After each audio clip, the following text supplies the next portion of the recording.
Tim Wood, Bill Bryant, Hector Longo on a Sunday morning here in the rainy, dark, dank Merrimack Valley. Thankfully, we have Bill Bryant wearing a Kango hat to raise all of our spirits, folks. Tim Wood, Bill Bryant, Hector Longo. Hector, how are you this morning? I am spectacular now that Bill is flashing back to my glory days of the mid-'80s. So that's wonderful stuff. I'm going to go get my Rap versus Rap, the Answer album, to listen to that on the way down to Foxborough later today. Thanks to Bill, getting me all fired up. So, Bill, do you want to excellent look, Bill. Excellent look. Do you want to just spout off some Run DMC lyrics? When we get later into the show, I will. Right now, a little early, Tim. Yeah. A little early. I need to get warmed up. Fair enough. I don't even know where to go with that. I've never been able to pull off such a hat. I didn't really call it a Kango hat, but I just learned right before we went on air that it is a Kango hat. I thought I had it called something else. I'd always referred. Well, it is technically a newsboy hat, but apparently the brand is Kango. Is that the deal? It's a Kango, Tim. It's not a newsboy hat. It might have been a newsboy hat when you were 15 years old in 1920, but I'm sorry. That's but not what it is. Kango's the brand, right? Kango is the brand. So how did Kango just co-op the kind of hat then? Because it was that we hot. Don't call. You're right. We don't call soda pop. We call it Coke. So get me a Coke. We don't. Yeah. So I get it. All I'm saying, Tim, is Bill is / was a fashion plate. Always will be. Those of us with giant squashes who can't pull that off, we're jealous of Bill. So that's what it's absolutely what it comes down to. I defer to you on this one. So, mad props to Bill Bryant. Absolutely. Yeah. I woke up this morning and said, I'm going to wear my newsboy. Folks. Oh, my gosh. That's a great callback. If you have any thoughts on the hat or anything else, hit us in the comments. We would love to hear your thoughts on anything in the world of MVC or really just the hosts. Any thoughts on our fashion? Any thoughts on just our the quality? Quite honestly, the quality of the commentary. Let us know in the comments, and we will put some of those comments on the air during the show. All right, so as I said on the Twitter yesterday, not a lot of football to discuss today. We had one game. Tewksbury fell 35-6 to Duxbury in the whatever you would call it, the purgatory before the state final game. Any thoughts, guys, just in terms, I they've got a phenomenal quarterback. I guess I did not think it would be this lopsided. And they, Coach Aylward said it. It's the best team they've faced all year. And it was the first time that I've seen where it felt like after the first quarter they were out of it. I've never felt that way in terms of Tewksbury. Well, look, Tim, honestly, this goes back, man, this has got to go back 20 years now, maybe not that far, but I remember going down there with Alex Tarr played at North Andover. They were a really good North Andover team. They went down to play a Foxborough team. And from that moment on, I think I realized that those teams, they play real football down there. I think they're the Bay State League. I could be wrong. It might be Hawkmock. I get those leagues confused all the time. But there's some legit football down there. When North Andover had, I fast forward a few years later, North Andover played another green team, but it's not Mansfield or Marshfield, one of those two teams. Again, really good football. So you knew Tewksbury was going to be in it a little bit tough this year. Okay, it just happened. The South. I guess you could measure it last year, right? But Tewksbury's team was probably better last year, and they won, but it was a tight ball game. This was a legit team from Duxbury that came in, and they beat them solid, fair and square. So you can't. I don't think you can take anything away from Tewksbury. The run was spectacular. Good for them. That was a great run to get to that wedge. I call it the wedge week between. I like that better than what I said. Yeah, I'll take that wedge week. Yeah. So a heck of a run by them. Very excited for them. You can't take away from that. And I just, they're kids. They're resilient. And they will get up for Thursday. I just can't believe they're going to come back and play Wilmington now. So. I'm also going to add, too, that I think Duxbury was just as good last year, but I think they underestimated Tewksbury. And, like I said, a friend of mine works there, and he said he could not believe how physical Tewksbury was, and I think it knocked them off their feet, and they never recovered, where you come back in the following year, and you're expecting that same level of toughness, and you show up prepared, like, we don't have this game in the bag, and now you're a little bit more on an even playing field. It looks like Duxbury had a little bit more of some speed. The quarterback was a little bit different, so you ended up, having a bigger, more of a route. But I think Duxbury was well more prepared for Tewksbury as opposed to they were not last year. Plus, I think the artificial turf at Zavarian High School really helped Duxbury. I think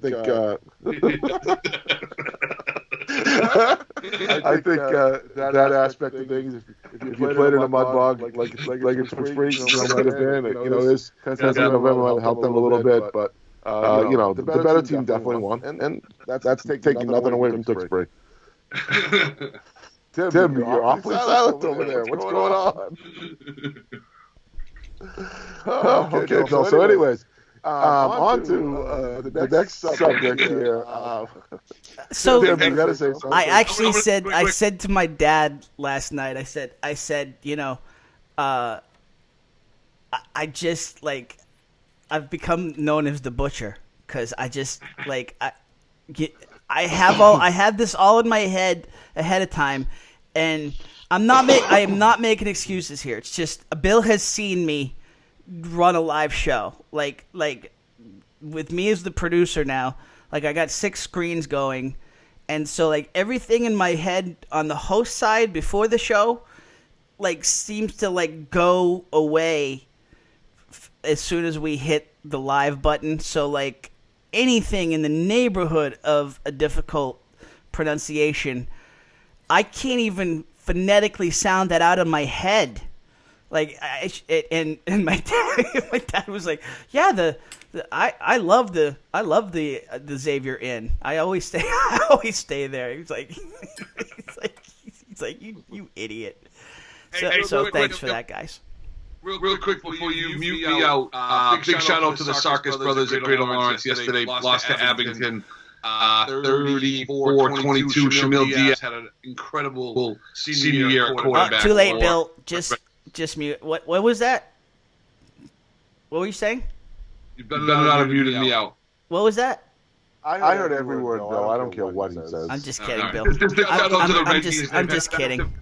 Back-to-back years where they've been deep in the playoffs, and the numbers there yesterday. I was really shocked how many players are suited up for the Reggies, which is always great for a tech school, and having that many football players, in such a small school. So great job to them. They ended up losing to Abington and Woburn yesterday.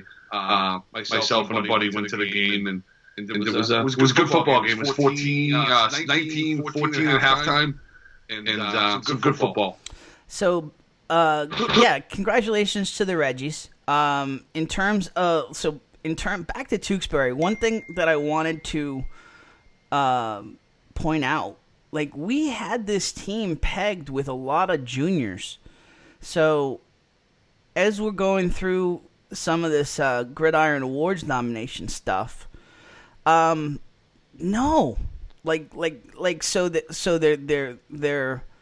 lead, their quarterback, Remeda's a junior, Keogh's a junior, Olusa Jr., and then pretty much the rest of the starters right now are all seniors. One of the they were 1 year starters though. A lot of those guys are 1 year starters, Tim, or played much less of a role as juniors than I think that's why we were all kind of fooled by the fact that they had so many seniors last year, guys playing, that these guys all had to. They were all like, and that was like a 4 year. We're talking about like a 4 year class sort of senior when you were saying, yeah, fair enough, absolutely. And they do like I said, they do have, you know, 3 of their top offensive skill positions coming back, and they've got Danny Fleming coming back, who's a sophomore. So, and it's not as easy on the public school side, but if anybody finds a way to reload the cupboard, it's Aylward.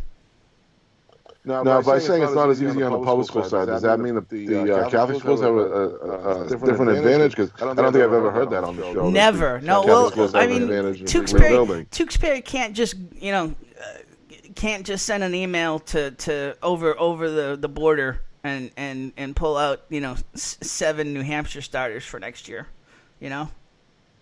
Right. For Tewksbury, we're talking how many seniors they have. For Central, we're talking how many New Hampshire players they have. But yeah, there's a level of fairness. Come on. So now geography matters. Okay. It's always mattered. But my argument is, Bill, if they have the same amount of kids, and they don't, they have more than Tewksbury, so that's a different story. Why are their kids better? You know what I'm saying? If you have the same amount of kids as Andover High, why are the Central kids better? You're recruiting. It's not just one town that you're getting them from. They get an offer, and heck, they're going, what high school am I going to go to for biology and math? It's what high school am I going to go to play sports where I'm going to get recruited and have the best opportunity to be recognized as a football player? I have Pinkerton and I have Central Catholic. I'm going to drive an hour down to Central Catholic because half of New Hampshire goes there. We're going to be really good, and we're good every year. That's the advantage. Okay. No, but let's put it this way. You're bringing up Pereira, so Pinkerton's a New Hampshire power, a giant New Hampshire power. They play at the top level. I agree. I would make the difference, though, that the biology kid does say that about Central Catholic, or a kid who needs math, or something that wants to go to Central Catholic and thinks that's the best way for him. I'm not saying it is. I'm just saying there are kids who do that. They recruit for science kids. For sure. Absolutely. Absolutely they do. But if we're going right back to Pereira, if we're going to Pereira, Hector, that was a specific decision about what style of play he wants to go with. Yes, Pinkerton is a power, but Pinkerton is a wing T focused, whereas Coach A is a chameleon in terms of what he'll play. He'll play to, but he'll certainly play to he'll certainly play to a quarterback strength, and so that's what we're talking about in terms of why would you choose Central? Well, yeah, because he had the opportunity to play. I'm only playing devil's advocate here. I don't. Obviously, the Catholics will have an advantage. Okay, but I have hated that argument that if they already pay a price now. If you're in Division I, there's no price being paid. You can't go any higher. So if you have 1,000 kids, you're in the MIA rules, your enrollment costs more. Not costs more, but counts for more in their rules. But if you're Division I, that really doesn't matter because you're at the top enrollment anyways. But I'm just saying, there is something to be said for the regional thing. I get you with that, but it's not always the best kids coming. You know, I lived in Methuen at the time, and I went there, and I was a crappy athlete. So I'm just okay. So, but you have you have to have stellar coaching to coach up those athletes, and so they do. This argument is not belittling Coach A. It's actually, quite honestly, in how I'm saying it, it strengthens it because it's not just that they want to play for a Coach A. They want to play for that coaching staff. They know that coaching staff is going to coach them up to be qualified to play at the next level. So yeah, it's not just it's not just a regional thing. It's what you're doing with those kids when they get there. And he gets great kids and he makes them better. But and you know, Bill and I were just talking over our blueberry cornbread, you know, half hour before the show. Like, we're not going here today. Like, why? Like we're not going to impact this discussion. That's really you guys say that every week though, and you bring it up all the time. Well, no, I don't. Bill does. So, and that's what I'm saying. Like, I brought it up. So, like, I'm the one who said we're not going there, and then I just made a wisecrack about it and opened the floodgates. So it's on me. But you know, so you initiated, Hector. You threw the bomb, and the biggest anti-private school guy here didn't bring it up. Right? Absolutely. So, but I don't. I guess I've kind of let you two go at it whenever this comes up. But Hector, I'll just say it. Like, I don't like the biggest part of this argument is the regional part. Like, that's the only part. It's like because that's where the apples to oranges is created. When you're not just pulling kids from your own town, there's no apples to apples anymore. Mm-hmm. So I just liked it. I just liked it back when it was the draw was Merrimack Valley, but it was what it was. To me now it's gross because it's you know they won the state title for basketball with four New Hampshire kids. You know what I mean? Like, to me, that's where it gets it's getting a little bit more egregious to be able to compete with St. John's and Everett. You know, they started to broaden their search. That to me is where it's just not. It gets weirder and weirder. It's at what point you start going to Connecticut, Maine. You know, like where do we draw the line, and how is that fair? And do I love watching a team like Central? Absolutely. Do I want to have them never play around here? No, but at the end of the day, there's about 7 things that are totally different. We're here to talk about the kids, and so this is not the kids' fault. And so we will never like look down on the kids because of it. It's not the kids' fault. It's not everybody's playing to what the cards they have been dealt. This is not going to be fixed by us. This is not going to be fixed even if a pack of athletic directors had the cojones to actually bring it up in a meeting. It's not going to be fixed then. The only way it's going to be fixed is through the courts, through an Ed O'Bannon situation where one athlete makes a case and it suddenly becomes a thing. You're going to need an Ed this is not just a Merrimack Valley thing. This is across America. You're having this discussion from Maine in Portland. They have Chevrolet. It's the same situation. I grew up with it. And they got the same situation in California and Washington State. You're going to need one athlete, one family to say enough's enough. I'm at a competitive disadvantage, and bring it to a court case for this to have any kind of momentum. And so it's good for us to talk about in terms of debate, but ultimately we're not going to impact it. So interesting enough, there's this new MIAA statewide tournament proposal that's currently being worked through and over and pushed along, which brings it down to 5 divisions. Is talking about Super 8 in every sport. All the big sports: soccer, football, basketball, boys and girls, hockey. So interestingly enough, that may end up being the isolator to making, say, the Division I tournament a lot more fair, the Division I playoffs a lot more fair, because in that Elite 8, Super 8, whatever you want to call it, it'll be the Catholic school tournament, essentially.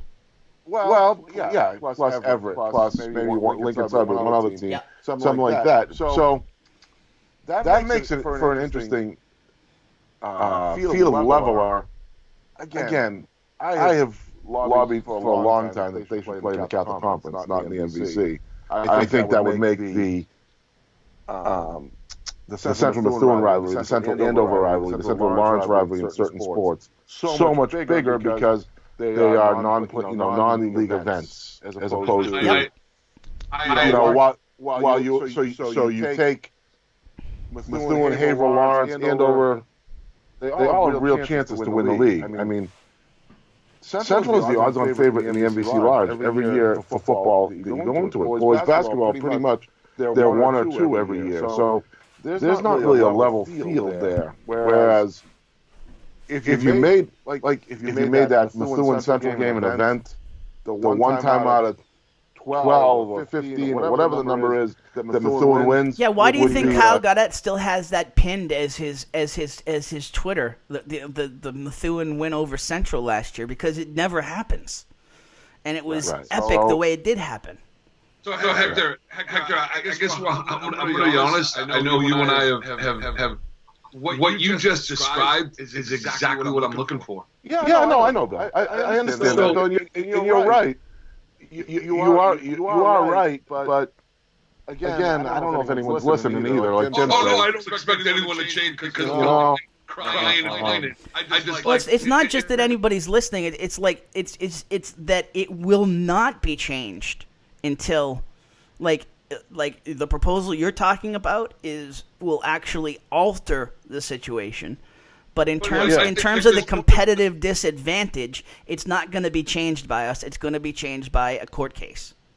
But I think Hector's thing about the Super 8, I think even strengthens my point in the fact that they know there's something wrong. So they're going to fix it by making the Super 8, which even more shines the light on. They want certain teams in that Super 8. And that's what I've always heard is the competition to get in, even when you deserve. It's your winning percentage, but also your history and those type of things. So go do that and let those elite teams that seem to have those advantages go do that and have your traditional state title. But to me, it even more shows that even the MIA, who doesn't want to change anything, knows, guys, this is just wrong. We have an you just created the elite halves tournament, and then the have-nots will battle it out for everything else. Right. All right, so we have a hard out. Go ahead. I don't think we can call it haves and have-nots, Tim. I just think it's just a different playing field. That's all. And right. I'm not going to use the word term have-nots because there have been several years that say. No, you're right. You're right. Andover baseball or Methuen baseball. Yeah, I mean. Yeah. Whatever. Methuen several years that they've been good teams. Yep. Just not. They just you can't compare with those. The prep will roll out five Division I pitchers at times, and you're like, what other teams are going to do that? What other programs are going to do that? So. You said this all along, and you've been correct. It goes back to the high school coaches making sure that they are involved with the youth programs. And as well as the youth programs go, so do the high school programs. So, like in Methuen right now, Kristen Swales, field hockey, and Matt Toomey, volleyball, have both started on their own youth programs. Because they realize, as great as they are coaching, they're never going to go deep into the playoffs and win a state title with having kids learn how to play field hockey and volleyball starting in high school. It's not a coincidence. It's not a coincidence. That is the difference where I feel like there's a little bit of unfairness is because those kids that are getting volleyball, field hockey, swimming early on are your kids that have more of an advantage are going to the private schools. So that part of it for me is where I challenge the cities and the towns to start supporting the youth programs, and you'll see a better. Methuen girls basketball has been terrible for a long time. Well, that starts with the youth programs, and it starts with the city recognizing why are girls not playing in Methuen anymore? Because there's no courts. There's no courts. That's a whole different hour, gentlemen, because Bill knows. Like I went on a rant Thursday night after my youth basketball practice of even for me was epic. I just the lack of facilities. It's an absolute joke. The fact that you're asking kids to play. You're asking kids to play a full court basketball game every Saturday, but they never practice on a full court. So and then you have a FanDuel one that has great programs, and they have a youth center that has courts, and there's basketball courts everywhere, and there's there's support. I think that's the same thing. So it goes back to, Hector, you've said it all along, the high school coaches have to do their homework and their work, and that's why I always promote the Alward and Coach Ryan youth camp, where they have the 8th and 9th graders come in, and that's kind of their way of doing that. The football coaches do year-long lifting, and they're getting paid pennies compared to the hours they're putting in, and that to me is important. So on that note, before we get too far into the show, Hector, you want to bring up the football night in Tewksbury? I don't want that to get lost in the discussion here. Okay, so this is one of the great nights of the year. This for athletes. The Tewksbury college football recruiting night is December 10th. It's at the Tewksbury Country Club at 7 p.m. Now this is for any athlete who's contemplating playing college football. Not just seniors. That's soft. Get it started. Yeah. Sophomores, juniors, seniors can all go there. You're talking 30 to 35 D2 and D3 type schools from all over New England. Come in. They talk to your kids. It started 30-something years ago by Coach Bob Aylward and Coach Harrison from over at Wilmington. Started this thing. It's been a long time staple. It's a great night for say you have a sophomore or a junior. You're just trying to start the recruiting process. Maybe trying to figure out where your son fits, or if you're an athlete, trying to figure out where you fit. It's a good spot to see, to talk to coaches. You get the opportunity to talk to coaches. This is what we have. Our linemen are 260 pounds across on the offensive line. They all average 6'3". Maybe you want to go to a lower level because you don't look that big. It's a good night to talk to the coaches, to find out where you stand, to draw up some interest, and to kickstart the recruiting process. For a senior, it's a good night to find out. Now, D3 schools they recruit, but it's not hot and heavy, and you all haven't signed the letter of intent by now for D3 schools. So maybe you're looking for a place. This is a good place to start on December 10th at the college football recruiting night. Again, it's at the Tewksbury Country Club.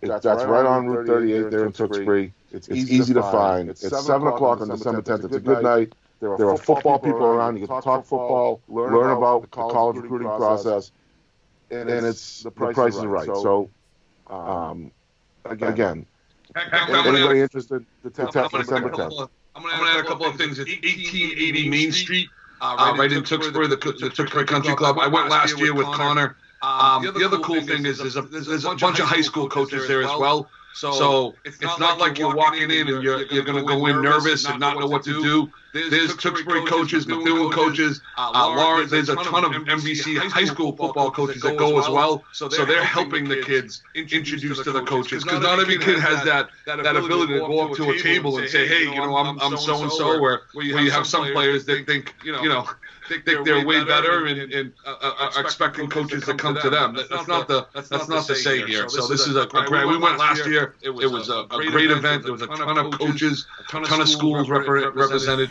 But it's definitely Division 3, Division 2, some prep schools there as well. So it's a great night, and you'd be crazy if you're a football player and you think you're going to play after high school and you miss this. You're kind of crazy for missing. So it's yes, you're getting yourself in front of coaches and programs, but it's also an educational start in terms of understanding the process. Like learning about the schools. Yeah, and exposing yourself to schools and opportunities you may not even know existed, in terms like schools that were not, are not on your map, but they have scholarships to give out and they are looking for players. And it's a phenomenal thing they do, and not just that they do it well, and it's you gotta hit, yeah. So the first part, Tim, is you really shouldn't go to a school for a coach. because there is turnover. So these athletes are going to go and learn about the coaching staff and the style of playing things, but you still have to go check the school out because that's the 4-year commitment there. A lot of kids don't play for 4 years, so you're going and you're learning about the school as well, and what your major is going to be, what type of school it is, how big it is. Those are the things that decide whether kids stay or not. So as much as it is great to learn about the coaches and the football team, it's also good to learn about the school. So when there's coaches there that I attended this school, I went to Mass Maritime and now I'm coaching again. It's a great school, and we have this type of job percentage after you graduate. Those are the other things that are really important to hear. All right, so again, that is Tuesday, December 10th, 7 p.m. at the Tewksbury Country Club. What's Ronnie's email? Just that he wanted to throw out just in case people have questions. Go to the Tewksbury High School website. Though you can. Yeah, Ronnie Druin's your contact. Let me pull it up real quick here. Yeah, but the athletic director at Tewksbury is your contact. We'll get that during the break. All right, here's the rest of the show today, and we got a hard out at 12. Hector's heading to rainy Foxborough. Well, not rainy in the press box, but is your son shooting today? He is the poor kid. I feel bad for him. No, not really. Hey, listen, he's going to be on the field with the Patriots and Cowboys. Exactly. It's going to be down there with the cheerleaders. Come with the world famous cheerleaders. All right, so we're going to talk when we come back. We'll talk a little bit on terms of previewing the Thanksgiving Day games, and then we'll finish out the show talking, just kind of starting to mull over, starting to throw some names out there, some early debates on our MVC Gridiron awards. So we will do that. And James Sullivan just chimed in. I'll put that up on the screen. Thank you very much for that, sir. It is R. Druin. Where's that? Oh, it's under.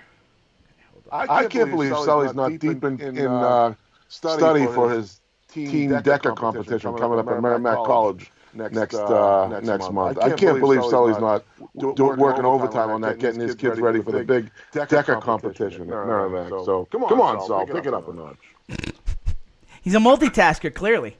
All right, so there's your address, rdruin at tewksbury.k12.ma.us, and it's now in the comments in the show. So there's that. All right, let's take a quick break. We'll come back. We will talk Turkey Day games, talk a little bit more about Bill's hat, and we'll do all that when we come back here on MVC Gridiron Weekly, presented by Davila and DeFusco Insurance.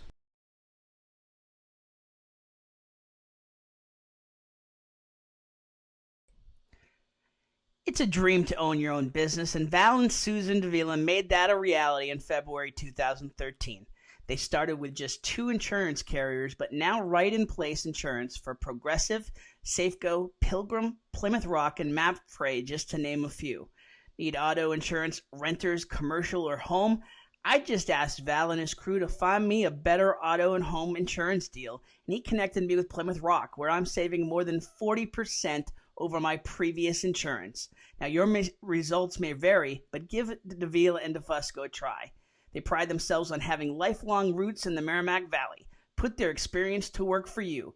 Visit them at 225 Broadway or call 978-241-7950 for a free quote, or check them out at daviladefusco.com.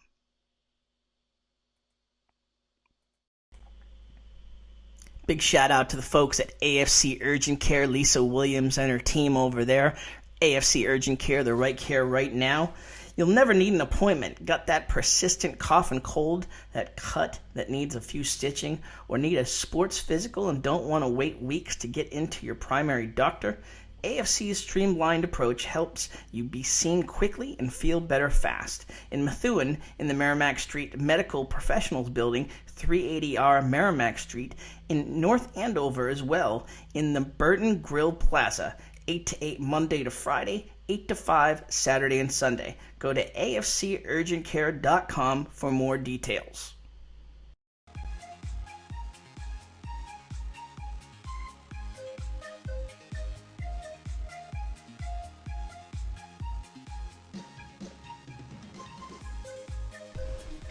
What are you laughing at?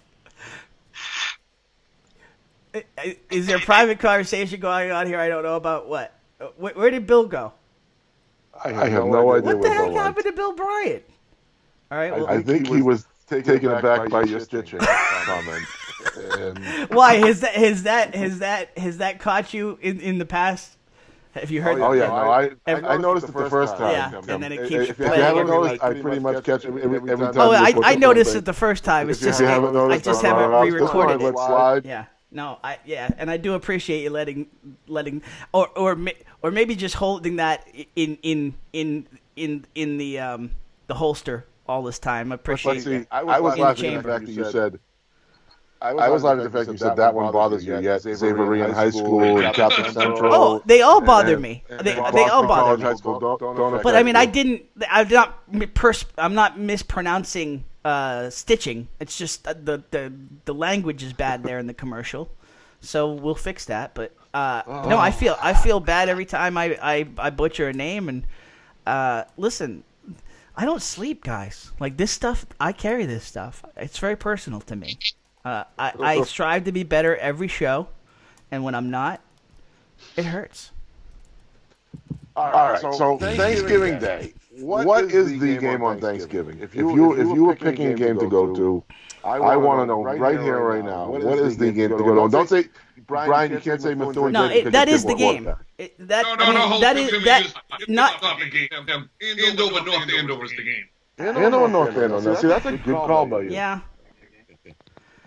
I think the Drake and Methuen game is going to be a good football game. You've got two teams that have struggled.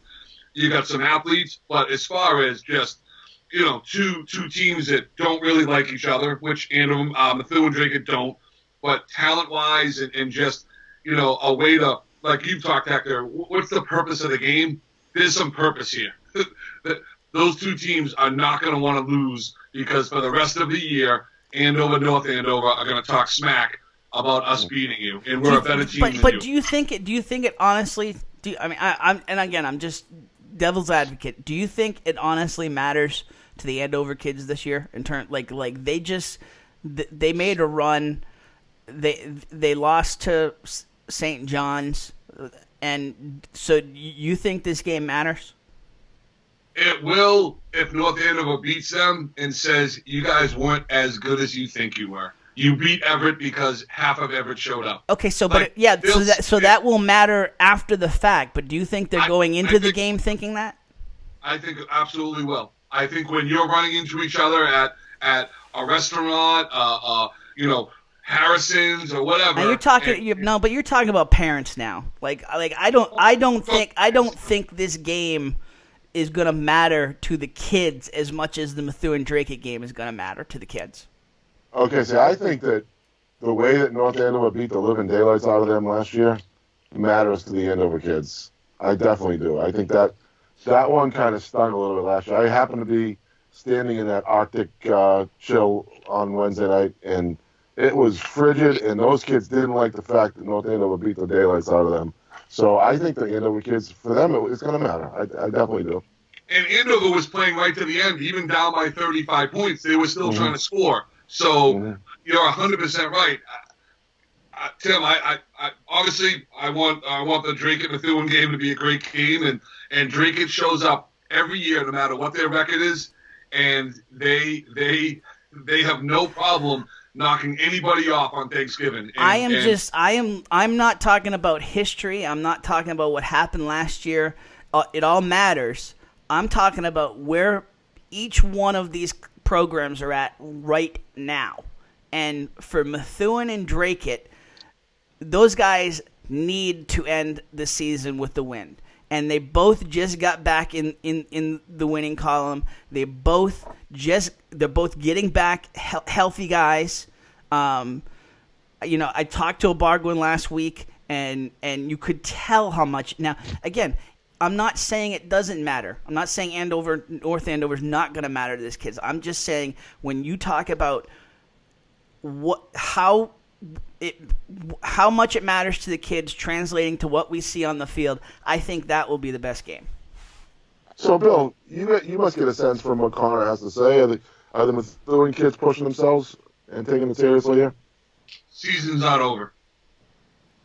Okay. Season's not over. They're you got your occasional knucklehead missing a practice or whatever, but they're obviously last week helped.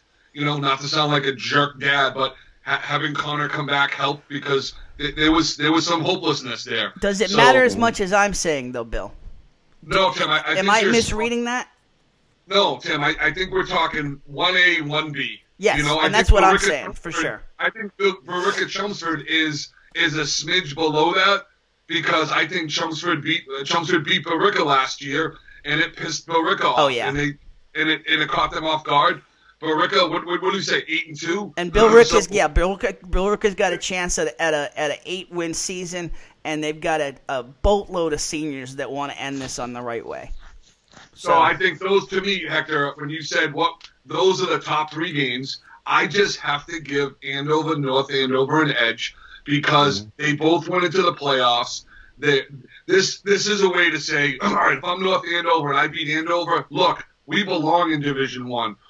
We just beat one of the top 4 teams in the state who just beat Everett. You know what I mean? I think there's a little bit more of a reason to play. And we've talked about the new North Andover coaches and how they're trying to build this for the long term. And to me, that's when those games like that matter. And Hector, you hit the nail on the head with Andover. Perry does not like to lose, never mind get your butt kicked.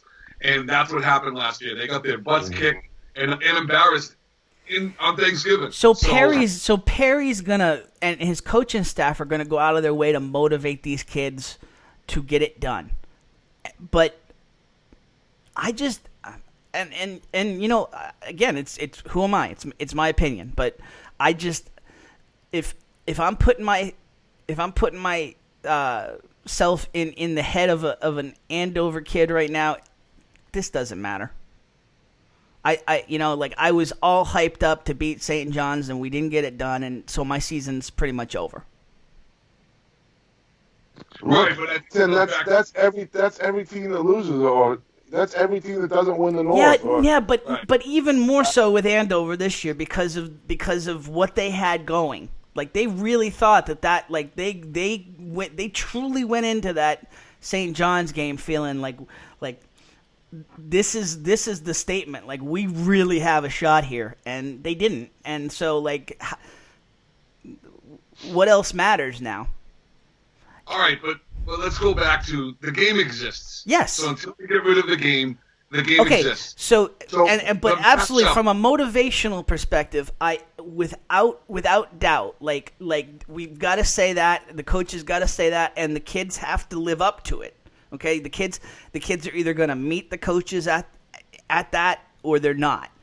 I'm just saying, it's for me right now on the Andover side, even on the North Andover side, it's harder for me to get up to that coach's motivational level than it is on a Methuen Drake level right now, where they've both been so down with so many expectations going in the season, started so strong, so down in the middle of the season, and then a chance to finish strong, and then you throw the whole rivalry stuff in the middle of it in terms of what it means to the towns, and Methuen being able to equal the series, whereas the Drake seniors are going to have a chance to hold off the to hold off the numbers one more year. I don't know. I do think it's 1A 1B. For me, I'm going to Methuen Drake. Right, but I also think having 2 good teams that had really good seasons, that are a border team, that really want to prove we're the better of the better teams. And I think that, to me, is you're underselling that. I think everybody in Andover and North Andover that's watching this right now is going, you're insane. Like, what are you saying? You don't know. Like, this is a border rivalry. This means everything. And to the fans, absolutely correct. I just don't know if it does to the players. That's all. So you know what I think we do, Tim? I think we put up a poll. Poll it. And do the top 3, what we think of the top 3 teams. Yep. And top 4 as far as Thanksgiving Day game and go from there. This isn't a setup. We didn't even talk about this before. No, we didn't. But I truly think that Andover, North Andover, the players are looking forward to this game as much as the fans are. Talk amongst yourselves, and I'll put the poll up right now. Bill, it's funny. You have that senior type dynamic that simply takes over on Thanksgiving. The seniors understanding that it's their last football game for 80-90% of them anyways. And that does do strange things on Thanksgiving to make a certain game different here or a certain outcome there. I think that 30 years ago, 40 years ago was the Thanksgiving thing. And where that dynamic still lasts, I can only talk about just seeing the games I've been to. A lot of kids just walk off the field now and say, "All right, bring on hoops, or bring on hockey, or bring on wrestling." It's things have changed some too, I agree. Hector, I'll say this: I'm living with the old school version then, because as much as I love my kid, there's things that he does that it baffle me, and I want to smack him once in a while. And him and I have been talking, texting, back and forth all week about the relevance of this and this being a last of something. And at his young age of 18, he's never thought about anything of this being the last of something. And it's definitely meaning something to him. And he went out with 10 or 12 other kids the other night, and that's kind of what they were talking about. Holy crap, this is the last high school football game for us. This is the last time. And playing Drake and Pop Warner and things like that has, so Tim's right in some instances. I think he's maybe under selling the Andover, North Andover, but I think it's 1A, 1B as far as this particular matchup. There's no love lost between Drake and Methuen in any other sport. So it is going to be a freaking battle. But I also think the same thing. What's the fourth game that you would put in there? What's the fourth game you would put on this poll? Is it Wilmington at Tewksbury because it's the last game at Doucette? Is it Lowell at Haverhill? I've got Andover at North Andover, Chelmsford at Billerica, Methuen at Drake. What's the fourth game you'd put on there?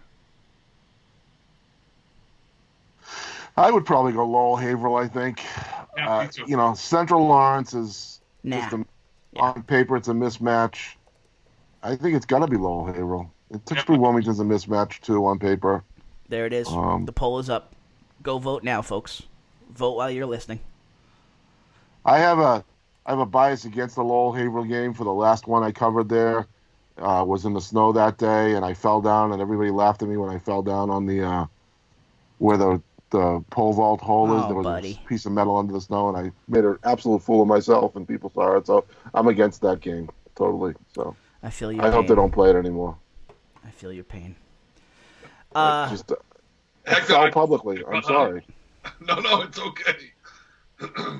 I have a wife who laughs anytime I fall, so I live with it on a daily basis. I may boycott Cawley Stadium for the rest of my life simply because of that. I've literally given myself concussions from falling, so I feel your pain, and it didn't happen when everybody was watching. Guys like us shouldn't fall. No, we should, because we just rise. That's the thing. Maybe we should fall because we're like the greatest examples of rising after you fall, right? Yeah, that day might have taken a crane to make me rise. So just to let you know. All right. Anything else you want to say in terms of these Thanksgiving games? Last game at Doucette, 86 years in that rivalry. Is Tewksbury going to just roll in that game, or are they devastated after the loss? No chance they're devastated. They'll take care of business. You know. With that rivalry, and I know it's going to anger the old time Tewksbury folks and the old time Wilmington folks. That rivalry definitely is in need of an upgrade. You know. Yeah. I was. They were talking before when Central moved to Lawrence. When they moved it to Central Lawrence, they were talking about Lowell, Tewksbury, and Haverhill Central, or something like that. And something like that, or Lawrence Haverhill. It just made so much sense back then to do that. But man, the people in Tewksbury and Wilmington were irate, and I know that's an old rivalry, a heated, hated rivalry, a big deal. But man, I just thought Lowell Tewksbury made sense. Then I think that's what it was. Lowell Tewksbury, Haverhill Lawrence was what I wrote at the time were probably the best ideas. Keep Central with Andover. If you had to rework this in any way, like what about like a Central St. John's prep Thanksgiving game? If you've been to a at the height of the St. John's Zavarian rivalry, that's a rivalry in itself. You're not messing with that. Okay. No. So, like I said, I've always felt Lawrence should play Haverhill on Thanksgiving. I like Andover, North Andover. I know that leaves Central out in the cold a little bit if you did it that way. But they could go play Pinkerton. Like Central Everett on Thanksgiving as opposed to Central Everett, Central Pinkerton. As opposed to Everett. No, Pinkerton will never play. As opposed to Everett and Masconomet. No, I'm serious. Yeah, I know. But they're anti-Thanksgiving. It's not an anti-Central thing. We tried forever to get Central to play Pinkerton during the regular season before New Hampshire changed their scheduling, and it almost happened like once, but it fell through. That would be a great rivalry, honest to God. But maybe you go Central Everett. In my dream scenario, it would be Central Everett on Thanksgiving, Lawrence Haverhill, and Tewksbury Lowell. I know that's never going to happen. It's a fantasy land, but we're here to talk fantasies, though. We're here to talk about what we'd want to see. So. Well, I want it gone anyways. So, but I'm just saying, if you had to have matchups, I think those would be them. Is anyone playing on Wednesday night? None of these. Now. No, they're all at 10 a.m. on Thursday. And the weather, from what I recall, is looking like balmy. Yeah. Comparatively, hold on, let me pull up the weather app here. But it's certainly not last year. That's for sure. There's certainly not going to be any snow advisories or. 19 votes. North Andover leading. Yeah. No. 42. Probably be about 28 to 32 degrees on average, 10 a.m. that morning, but partly sunny. None of this dankness. Like I said, there is a definite sect of people who enjoy the heck out of it. So I'm not going to rain on their day, but I think we've talked about how we feel about this, the whole Thanksgiving thing. All right, so let me now turn to the last topic for today, and so we are in the midst of pouring through nominations, figuring out our MVC Gridiron Awards. Let me ask, because we didn't have a production meeting this morning. Do you guys want to do like a show on Friday just to talk Thanksgiving, and then a show on Sunday to just talk awards, or do you want to do both on next Sunday? Sunday's good. Okay. Okay. Too much Black Friday shopping. Yeah, I'll be out looking for a laptop or something. Yeah. All right. So electronics. That's what we'll do. All right. Hey, Tim, just quick before we jump in. Yeah. For me personally, I want to wish all of the varsity high school cheering teams the state competitions of today. So I want to wish all those hardworking ladies who put a ton of time in. And gentlemen. And I want to wish them well today, and I hope that the football teams get out for the cheerleaders that attend the football games and show up each and every game. I hope the football players get out and support them equally, and wish all them well. Obviously, the Rangers, Lady Ranger cheering team, obviously is special to us for Ranger Nation Radio. And in the Bryant household, right? And in the Bryant household. Oh, absolutely. Jules isn't cheering right now, but she is a cheerleader. She's actually off to a Pup on a cheering party. She coached a U9 team or U8 team this year, so she's off to her party right now. But those are hardworking girls and put a lot of time into this competition. So wish them well today. And then as far as the voting, moving forward, our contact information, our Twitters and stuff is out there. I'm definitely looking for people to, I don't care if it's a parent, a player, if you feel like your player should be, in the voting, I want to hear from you. Yeah. Educate me. I didn't go to every game. Yeah. So the more information I get from people, I've had a few texts already, a couple of emails from parents that I do know that are asking me what the format is, so I'm excited to talk about that. Yes. But I'm already getting some lobbying right now of some stats that I didn't have access to, which is making it nice and easy. So let me explain that a little bit. That's a good segue.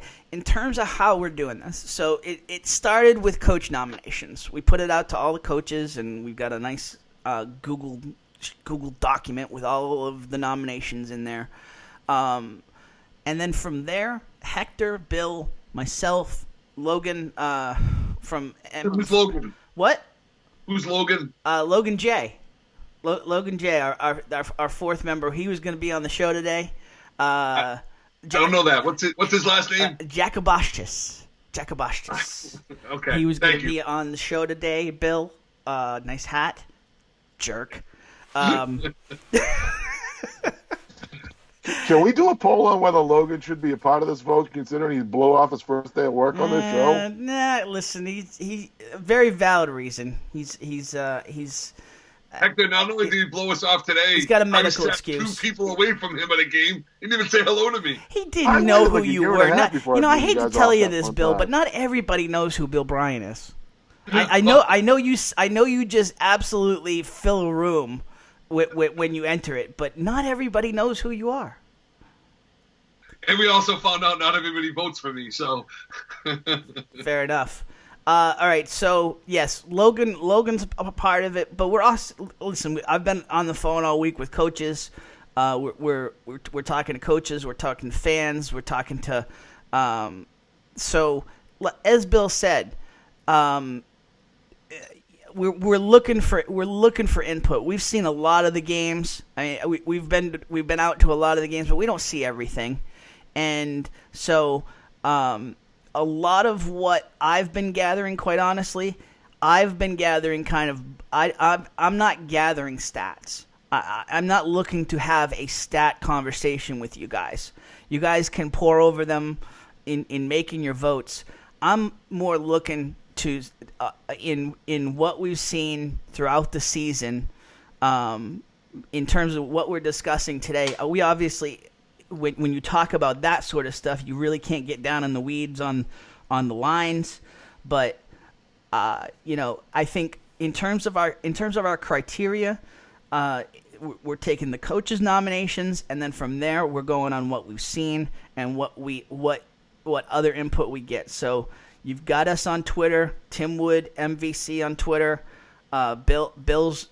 We'll put all our Twitter addresses right there on at the top of the MVC, and direct message us.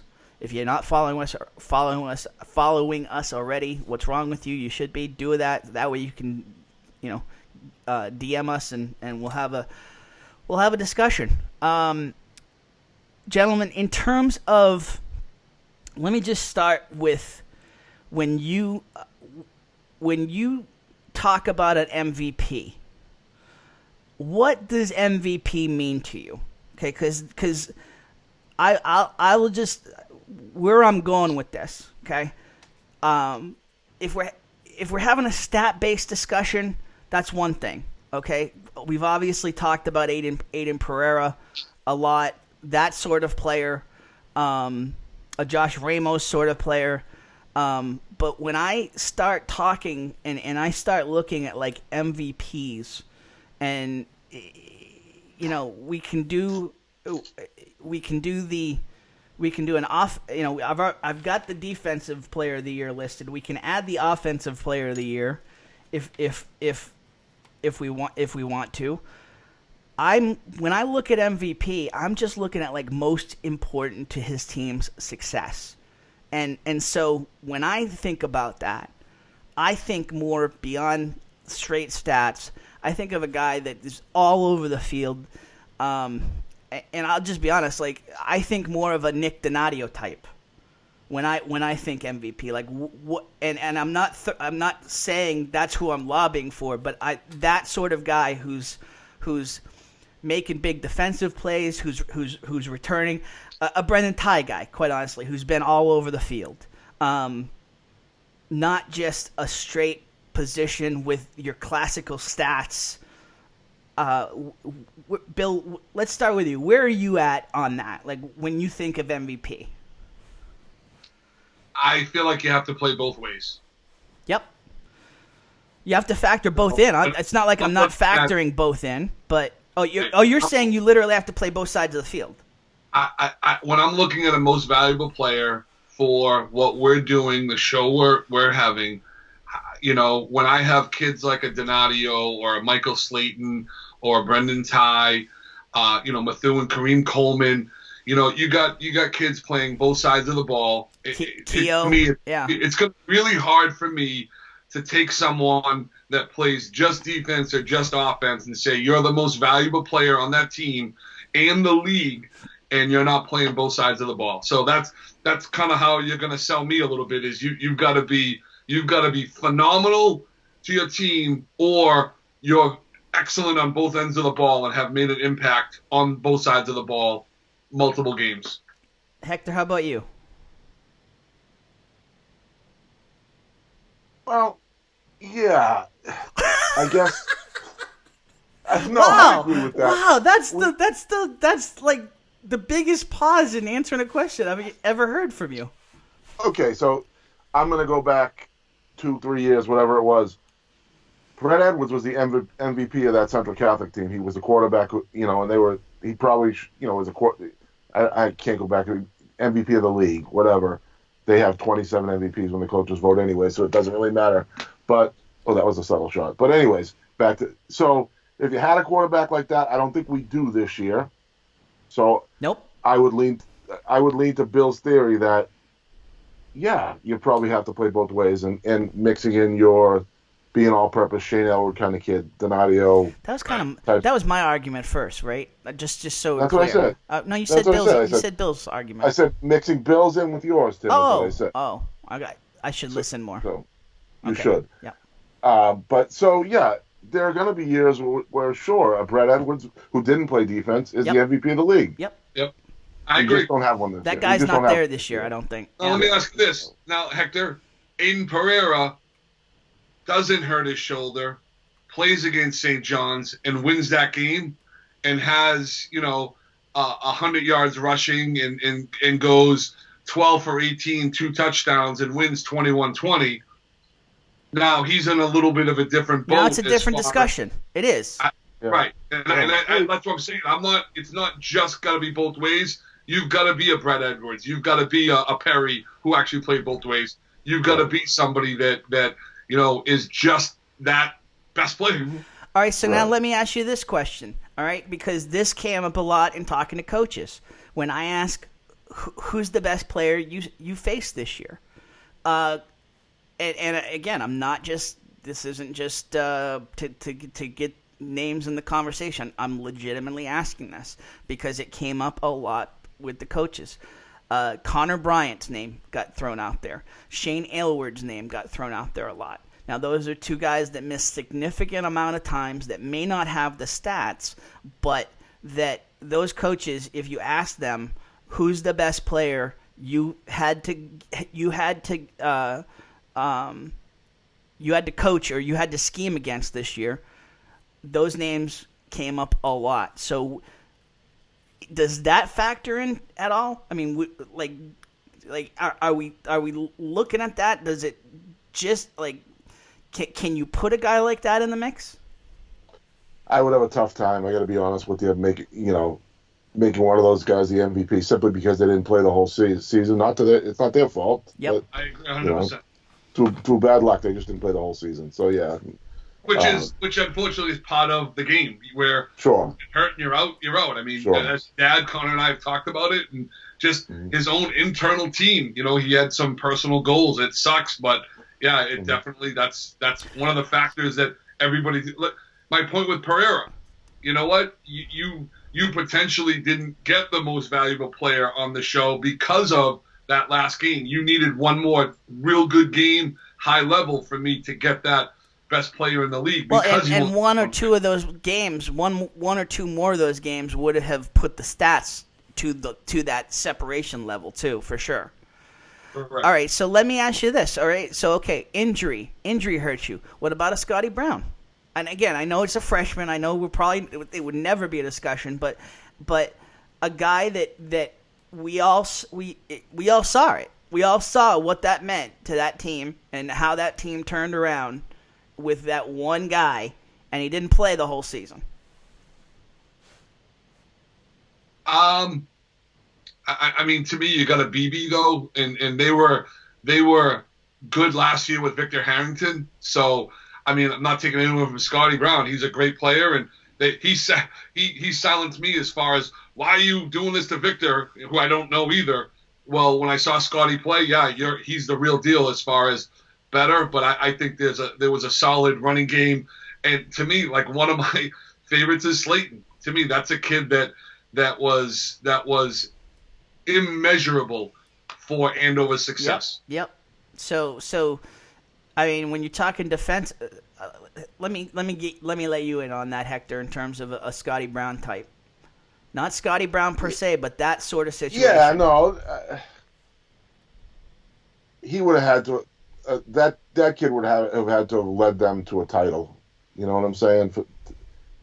In his case, as a freshman, you're talking the MVP of this league. You're talking he would have to. Well, I must have angered Billy left, but he would have had to have taken them to a title. And so, I'm not saying it couldn't happen, but it didn't happen. This year. So with all that said, without saying who you're voting for per se, who do you put into the MVP discussion? Well, Tim, I think you started off with a pretty good list. You know what I mean? You have a Slayton, you have a BB, you have a Ty. Freddie Gavin in North Andover, to me, is a kid who's played both ways and took his team. Trying to think of Hamilton, and you know what I mean. I think there's a lot of names. Donadio. Yep. So it's a big list, Tim. This is not an easy. No. This is not an easy choice by any stretch of the imagination. Not at all. See, not at all. I wanted to kind of get on the same page with you guys in terms of that specific vote, like what we're looking at, because if we can just look at the stats, and the stats will say it, but I just don't see it that way. And I do wish that Logan was on the show today, quite honestly, because I think a lot of what I saw from his votes were based on stats, and I think and he's just one vote, but he's definitely pushing a Pereira type, and I don't, by any means, I don't think that's a bad vote. It's just not. Not at all. It's just not where I'm going. It's not what I'm looking for in casting my vote. I want that all-around guy. I want that guy that just, we were talking about it. Oh my God, there's his name again. And Donadio fits that mold. Keogh fits that mold. Slayton certainly. Hamilton, not somewhat pretty strong on defense. I look at like what the coaches nominated him for instance, and I'm not sure. No, we haven't got Hamilton listed for defense, but Hector, let me ask you this: do you look at strength of schedule? No, you play who's in front of you. So no, I know. It's like you got a Ty who didn't really make the playoffs, so his games in that 3 or 4 game stretch weren't and then you take a Donadio. They made the playoffs, they just didn't do anything. I mean, you know what I'm saying? Yeah. It definitely factors in, Bill. Sure, but that's like I said, this is me trying to figure out too how to do this as well. This is my first. Absolutely. Other than the Rangies, Tim, this is my first time being part of separating kids like that. So I'm trying to measure what am I using for for that. You know, I'm fortunate that I've seen every team that we're voting on. I've seen every team play. So in that part of it, I've been at the field and seen everybody out there, and you know, I've gone to a couple of non-Methuen games, which has helped as well. So I've seen a couple of these kids play multiple times. You know, I'm excited. So- I'm excited by the fans' excitement for this. Quite honestly, like I've heard from a lot of folks, like you know, this isn't the end all be all, but the fact that there's actually something out there other than the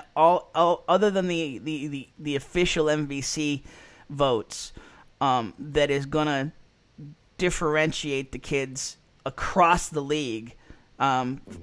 Folks are excited to see it. So, I think, like I said, for 25 years I've bashed the MVC coach for having 6 MVPs.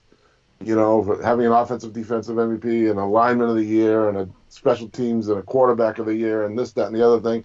I think we're going to see why, and you know why they do it. It's a tough decision, man. Yeah, I just honestly just putting the names out there. It's a very even field. Yep, just putting and especially like you said, Hector, in a year like this where it is, I think parity is an ugly word, but it like it's a more even field than some other years across a lot of different positions. So Tim, I am going to do this though, and I don't mean to disrespect you two, but I do want to acknowledge that I have a conflict of interest, so I'm going to get up and leave the room and not be part of the voting. Funny. Just kidding. But I was wondering why Connor has been using the word extrapolate all week. You know, wanting me to extrapolate the games that he didn't play. No, I'm just kidding. But no, it is a tough, you know. Just a tough vote, right? It really is, you know. And that's why I look at matchups. To me, matter a little bit, because if I'm a team playing week in and week out against really good competition, and I'm having good stats and good games, that to me, for me personally, that's going to weigh a lot.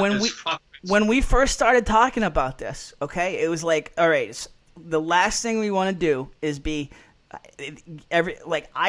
I'll just say it, I do not like honorable mentions. Okay, I think it's an everybody gets a trophy sort of thing. I think it's a cop out in terms of trying to get everybody recognition.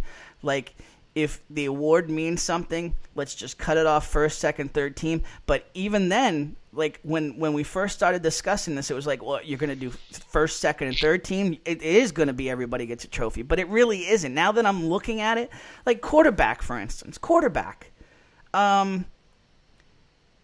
so we're naming a first, second, third team. I mean, I look at these quarterbacks and I can make 6 to 7 different cases. And because, you know, I mean, I can make a case for Ryan Rometta just because of what he meant to that team. I could make a case for Nolan Houlihan just because of how he got that team back on track and just the pure numbers that he put up, which are pretty stellar. I could make a case for what I saw with my own eyes with Scotty Brown, like eye-popping ability and eye-popping miracle plays. Pereira, Schindler. I can make a case. I mean, Tamayo. I mean, like it's, you know, like picking 3 amongst this quarterback group is not going to be easy. Yeah, but picking 3 right guards won't be easy for the other way around, Bill. Okay. Tim, so that's my fair other, enough. That's my other argument. Fair enough. But the other part that I look at with that, okay, for instance, when I'm looking at a left guard, right guard, you know, O-line situation, I'm looking at what their running backs did. I'm looking at what was their quarterback getting sacked a ton. And then from there, I'm saying, all right, well, who's responsible for that? You know, a pancake stat doesn't mean a lot to me. You know. Yeah, no, I hear you. It's just that's a lot of kids. That was my only point when I said that. And Hector, it is, and I guess for me, the only tough part is from the beginning, from the show, I kind of want those kids that just never get any juice at all. Yeah. To look at this show as not being like everyone else, where, you know, hey, they talked about all the quarterbacks, great, but, you know, what about the D line of the line and or tight end? And so as much as it's going to be a little bit of a pain in the butt to to get all those names. I think that's where the coaches are going to make an impact for me, is getting the names down. But, going on the roster, seeing the numbers, looking at some highlight films, that'll definitely help. Oh, and by the way, I'm not sure how you can vote against this kid. His name is Canto O-line from Bill Ricca, left tackle. Like, if your name is literally O-line, and I'm sure it's probably O-line, but I mean, if your name has O-line in it, how do you vote against the kid?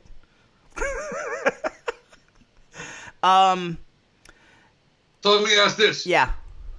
Wide receivers this year. Who jumps out at you? No, listen, Colby Cyrus has put up insane numbers for Bill Ricca. So are you calling Ty a wide receiver? Well, and so that's another thing. Like, what are you calling him? Like, this is more of a year where it's like he's an athlete. Like, because he played. They had him in running back so much. They had him at.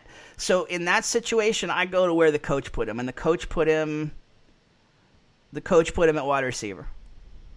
And that's where I'm struggling. That's the position I'm struggling this year, because Manny Lara were run dominant as far as the quarterback option and tailbacks. There wasn't a tremendous amount of receiver play that jumped out at me. That's why I'm throwing it out there. You don't think? There was some, obviously, but not. Look at Brendan Ty as a great example, wide receiver, but he played probably more quarterback, running back minutes than he did wide receiver. Yeah. How about you, Hector? Other than Cyrus, anybody stand out on wideouts for you? I'm blanking on the Lawrence kid. Is it Manny Lara? Yeah, Manny. Yep. Right. Manny Lara. So, I mean, and then you have that next tier of guys that were there every week, like Matt Chico and a Dylan Brotherston from Chelmsford, and so Kareem Coleman, so it's gonna be tricky. It's I love this sort of stuff, but it is gonna be tricky, and we want to we want to do right by the kids. How about the coaches? Is it so? Obviously, Coach A is always in the discussion, as he should be. I look at what E.J. Perry had to face, the decision he had to face, and again, that's what coaches get paid to do. I get it. Not every coach is going to make that call. And not only did he make that call, he kept the team together, rallied around that player, and they went on to huge success because of it. So I put Perry in the mix because of that. Aylward, obviously. Other than those three, are there any other coaches you'd make a case for? North Andover, of course. North Andover. Dubinsky's he took them from a team that was expected to do nothing and reach the North semifinals. So I think he deserves a lot. Were they expected to do too. nothing though? Were we right to expect them to do nothing? Like, is that just on us for being stupid? No, I think they lost so much. I think that team overachieved, Tim. Honest to God, I think that team overachieved. I'm good. I would. Probably for me to say I didn't screw up, but when you look at that moment, like that season could have gone off the rails with one play there at the end of the Chelmsford game, and all of a sudden they're 1-4, they're done, and not only they lost their quarterback, Tim, too, yep, for that matter. Yep. So yeah, no, definitely, he deserves I'm not saying he's the winner, but he's in the discussion for sure. A lot of fun discussions. One other category. So in terms of that, we just want to kind of clarify. I wanted to clarify to you what we're looking at. Like, we put an MVC ambassador category out there, and what that is, guys, is it's the kid who represents, and I know this is kind of wide spanning, but like represents everything you want representing the league. Like he's the student athlete, he's the motivator, he's the practice beast, represents the school well, just in the results that he puts on the field. And so this wasn't this wasn't just another way to get somebody an award. This was kind of I'll be honest, it kind of just came up in looking at a lot of these kids and a lot of the kids, a lot of the players being nominated for positions for student athlete of the year, and then you talk to the coaches and you hear about all they do, and you hear, I mean, to hear, and this is no secret, okay? And I know that every coach has this guy. You don't get this guy every year, but a lot of coaches have this guy that they would talk the same way about. But to hear Coach Florence talk about Brendan Ty, we already knew what he did, but to hear him talk just about the way, the impact that he had on the team in how he, the selflessness in how he was almost buried as a cornerback in sophomore year, and then just kept fighting. That's what, and Tamayo, for instance, to hear the way Coach Alday talks about Tamayo. That's also Coach Ryan with Kareem Coleman. I mean, absolutely. He was a kid who could have easily, kind of cashed it in when they started losing. Yep. But instead, there was week in and week out, man, where that kid took a freaking beating on the field, both sides of the ball. So for me, being in all those games, Kareem jumps out as a kid. If I'm a college coach and I'm looking at Kareem with his strength, his size, and all that, and his leadership, that during the dark days of those 5 in a row losses, that's a kid to me that I'm Coach Ryan. I'm pushing that kid because that's impressive. All right, so one other award that I wanted to throw out, that I want to let the fans know, as we had mentioned, there is going to be one fan category that the fans will be voting on. We're going to put that initial vote out today. 16 players will be in the mix for the fan favorite vote and or the fans MVP. We'll figure out a good name for it, but the list that I've come up with, and this is based on who won MVP of votes, who won fourth nom votes, whoever was impressive during the voting process, who maybe just lost votes. So here's the 16 guys: Aiden Pereira, Lucas Bargwin, Shane Aylward, Kyle Dorigo, Tyler Keogh, Brian Hamilton, Colby Cyrus, Brendan Ty, Jacob Tamayo, Vinny Schmidt, Connor Bryant, Josh Ramos, Manny Lara, Will Schimler, Ryan Rometta, Nick Donadio. So those 16 guys, I'm gonna do a random draw here. We'll put up 4 different votes. The top 2 vote getters from each one of those votes will then move on to the semis. We'll have 2 votes there, and then we'll have a final vote, and we'll name the fan favorite vote in our awards discussion next Sunday. So, all right, gentlemen. Final thoughts before we bid adieu for this Sunday. Just want to let everybody know, have a great holiday. Enjoy a football game if that's your bag. And, again, all the kids be safe on Thanksgiving. Enjoy your last game. Get it done. And we'll see you guys on Sunday. Favorite Thanksgiving side, Hector? Favorite Thanksgiving side. I love the yams with the marshmallow on top. Ooh, see, that's a sneaky pick right there, and that's why I asked it in the first place, because folks would say stuffing, but no, yams with the marshmallow. Nice.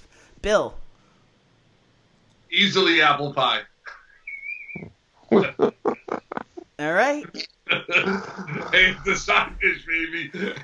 The way my in-laws make the stuffing, it's I'm like the stuffing for me. It's. So I was gonna say stuffing until you said most people say stuff. It's gotta be great stuffing. Yeah, though. It's gotta be. Yeah. And my sister makes incredible stuffing. So when we go to her house for what we call Drunksgiving, which is the Sunday after Thanksgiving. I always look forward to that. Then obviously everything my wife cooks is phenomenal and out of this world. So, Stop. Hey, my last note is I want to echo everything Hector said. Be safe, be careful, enjoy the time off. But for all the parents of all the players that are on Twitter that have been voting, do me a favor, get a hold of us early. After the awards are done and we make our picks, it's too late. Leave us alone. Yeah. Leave us alone. This is fun. This is fun.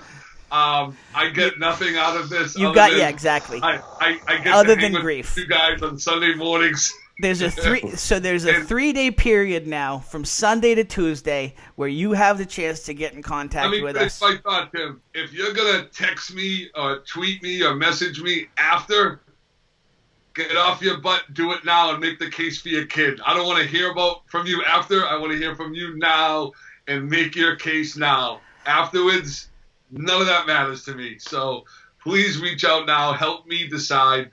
Other than that, shut your mouth. I will echo Bill and Hector, but I will also say, listen, hugely thankful for you, the fans, all the input from the show, all the voting on the Twitter polls, all of the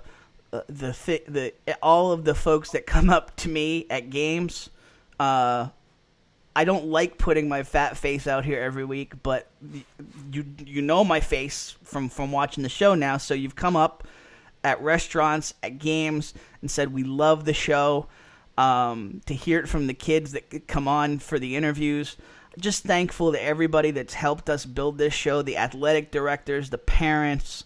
I'm thankful to all the booster clubs that make these programs, that keep these programs alive in this budgetary crisis crunch that we live in nowadays. Just thankful that we're able to do this. Thankful for you guys, quite honestly. All kidding aside, I enjoy the show very much. I enjoy the banter, and I wish you both a very happy Thanksgiving. Look forward to talking all this up for the final MVC Gridiron Weekly show of the season next Sunday. All right. All right, Go folks. Pats. Go Pats. Have a great week. Happy Thanksgiving. We'll talk to you next week here on MVC Gridiron Weekly, presented by Davila and DeFusco Insurance.